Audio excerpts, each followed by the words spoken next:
ಎಳೆಯರ ರಾಮಾಯಣದ ಅಧ್ಯಾಯ 10 ತಲೆಯಿದ್ದರೇನು ವಿವೇಕವಿಲ್ಲದಿದ್ದರೆ.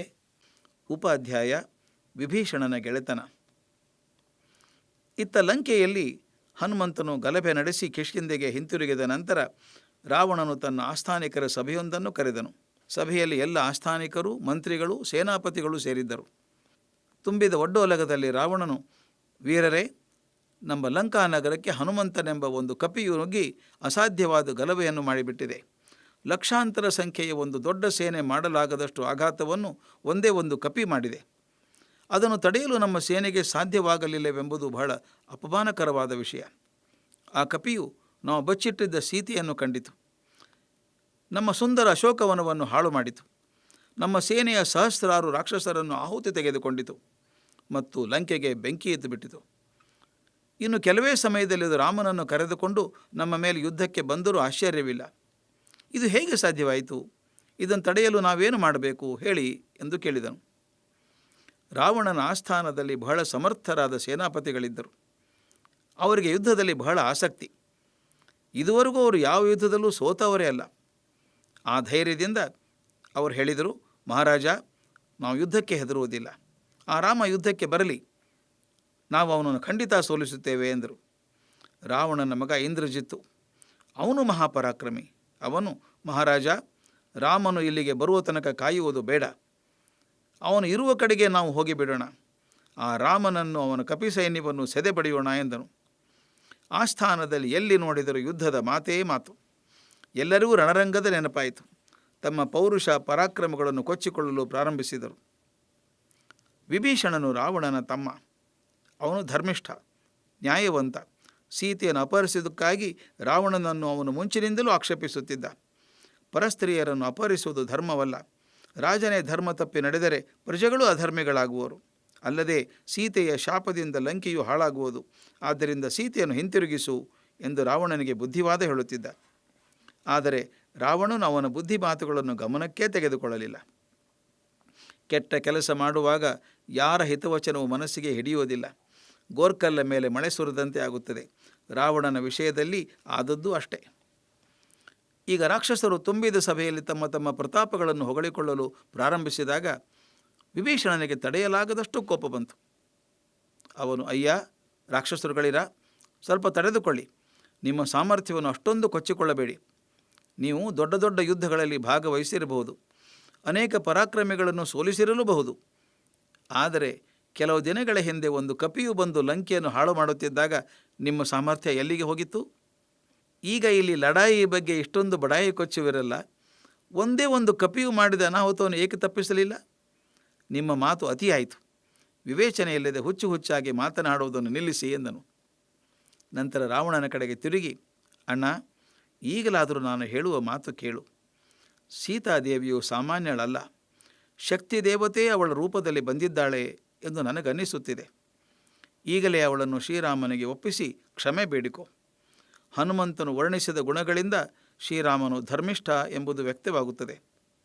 ಅವನು ನಿನ್ನ ತಪ್ಪನ್ನು ಮನ್ನಿಸುವ ಉದಾರತೆಯನ್ನೂ ತೋರುತ್ತಾನೆ. ಅವನನ್ನು ಸಾಮಾನ್ಯನೆಂದು ಅಲಕ್ಷಿಸಲಾಗದು. ಅವನ ಹೆಸರಿನ ಸ್ಫೂರ್ತಿಯಿಂದಲೇ ಹನುಮಂತನು ಲಂಕೆಯನ್ನು ದಾಟಿದ. ನಮ್ಮ ಮುಖಕ್ಕೆ ಮಸಿ ಬೆಳೆದ. ಶ್ರೀರಾಮನು ಮನಸ್ಸು ಮಾಡಿದರೆ ಇಡೀ ಲಂಕೆಯನ್ನು ಸುಟ್ಟು ಬೂದಿ ಮಾಡಿಬಿಡವಲ್ಲ. ನಿನ್ನೊಬ್ಬನ ತಪ್ಪಿನಿಂದಾಗಿ ನಿನ್ನ ಪ್ರಜೆಗಳು, ಮಡದಿ ಮಕ್ಕಳು ಎಲ್ಲರೂ ದುಃಖವನ್ನು ಅನುಭವಿಸಬೇಕಾಗುತ್ತದೆ. ಸೀತಾದೇವಿಯನ್ನು ಶ್ರೀರಾಮನಿಗೆ ಒಪ್ಪಿಸುವುದೊಂದೇ ಇದನ್ನು ತಪ್ಪಿಸುವ ಮಾರ್ಗ ಎಂದನು. ವಿಭೀಷಣನ ಮಾತುಗಳು ಇಂದ್ರಜಿತ್ತುವಿಗೆ ಸಹನವಾಗಲಿಲ್ಲ. ಅವನು, ಚಿಕ್ಕಪ್ಪ, ಈ ವ್ಯರ್ಥವಾದ ಮಾತುಗಳನ್ನು ಬಿಟ್ಟುಬಿಡು. ಯಾರೋ ಶ್ರೀರಾಮನಂತೆ, ಹನುಮಂತನಂತೆ ಆ ಹೆಸರುಗಳನ್ನು ಕೇಳಿ ಹೆದರಿಸುತ್ತೇನು? ವಿಭೀಷಣ, ನಿನಗೆ ನನ್ನ ಪರಾಕ್ರಮ ತಿಳಿಯದು. ಶ್ರೀರಾಮನನ್ನು, ಅವನ ಸೈನ್ಯವನ್ನು ಒಂದೇ ಘಳಿಗೆಯಲ್ಲಿ ನುಚ್ಚು ನೂರು ಮಾಡಿಬಿಡುತ್ತೇನೆ.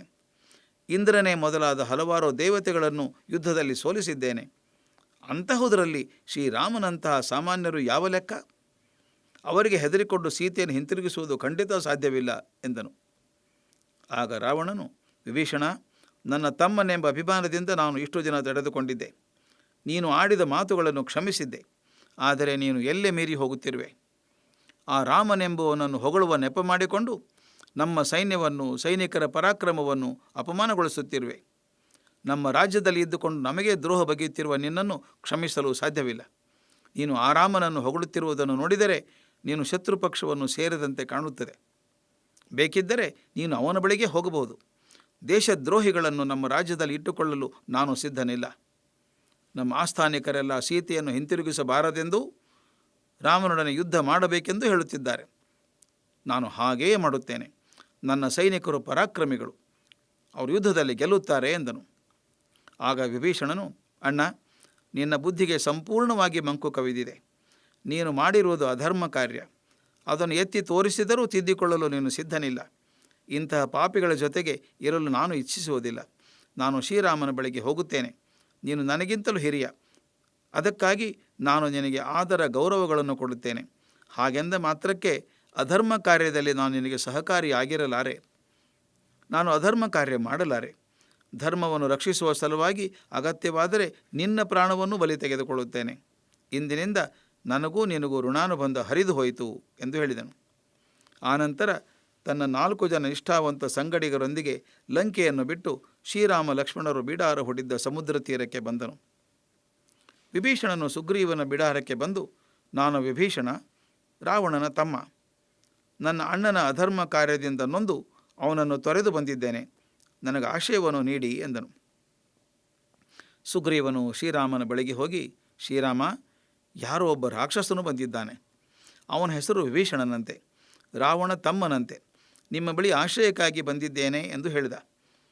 ಆದರೆ ಶತ್ರುಪಾಳಯದಿಂದ ಬಂದಿರುವ ಅವನನ್ನು ನಂಬುವುದು ಹೇಗೆ ಎಂದು ಕೇಳಿದನು. ಶ್ರೀರಾಮನು ಸುಗ್ರೀವನ ಮಾತು ಕೇಳಿ ಒಂದು ಕ್ಷಣ ಆಲೋಚಿಸಿದ. ನಂತರ ಇತರ ವಾನರನ್ನು ಕರೆದು, ಇದರ ಬಗ್ಗೆ ನಿಮ್ಮ ಅಭಿಪ್ರಾಯವೇನು? ನೀವೆಲ್ಲ ಆಲೋಚಿಸಿ ಹೇಗೆ ತೀರ್ಮಾನಿಸುವಿರೋ ಹಾಗೆ ನಡೆಯುತ್ತೇನೆ ಎಂದನು. ವಾನರ ನಾಯಕನು, ಶ್ರೀರಾಮ, ಇದರಲ್ಲಿ ನಮ್ಮ ಅಭಿಪ್ರಾಯ ಮುಖ್ಯವಲ್ಲ. ಹೇಗೆ ಮಾಡಿದರೆ ಒಳ್ಳೆಯದು ಎಂಬುದನ್ನು ನಾಯಕರಾದ ನೀವು ಆಲೋಚಿಸಿ ತೀರ್ಮಾನ ಮಾಡಿ. ಯುದ್ಧದ ಸಮಯದಲ್ಲಿ ನಾಯಕನ ಮಾತೇ ಅಂತಿಮವಾದದ್ದು. ಅವನು ಹೇಳಿದುದನ್ನು ಇತರರು ಪಾಲಿಸಲೇಬೇಕು. ಅದೇ ನಮ್ಮ ಕರ್ತವ್ಯ ಎಂದರು. ಆಗ ಹನುಮಂತನು, ಪ್ರಭೋ, ಅಪ್ಪಣೆ ಕೊಟ್ಟರೆ ನಾನೊಂದು ಮಾತು ಹೇಳುವೆ. ಈಗ ಲಂಕೆಯಲ್ಲಿ ರಾವಣನೇ ರಾಜನಾಗಿದ್ದರೂ ಸಹ ಅವನ ಅಧರ್ಮ ಕಾರ್ಯಗಳನ್ನು ಒಪ್ಪದ ಹಲವಾರು ಜನ ಅಲ್ಲಿದ್ದಾರೆ. ಅವರಲ್ಲಿ ವಿಭೀಷಣನು ಒಬ್ಬ. ನಾನು ಲಂಕೆಗೆ ಹೋಗಿದ್ದಾಗ ರಾವಣನ ನನ್ನನ್ನು ಕೊಲ್ಲಬೇಕೆಂದು ಯೋಚಿಸಿದ್ದನು. ಆಗ ವಿಭೀಷಣನು ಅದನ್ನು ಬಲವಾಗಿ ವಿರೋಧಿಸಿದ್ದನು. ಈಗ ಅಣ್ಣ ತಮ್ಮಂದಿರ ನಡುವೆ ಜಗಳವಾಗಿರುವುದು, ವಿಭೀಷಣನು ಇಲ್ಲಿಗೆ ಬಂದಿರುವುದು, ಇವೆಲ್ಲ ನಮಗೆ ಅನುಕೂಲಕರ ಎನಿಸುತ್ತಿದೆ. ಅವನಿಂದ ಶತ್ರು ಸೈನ್ಯದ ಬಗ್ಗೆ ಎಲ್ಲ ವಿಷಯಗಳನ್ನು ತಿಳಿದುಕೊಳ್ಳಬಹುದು.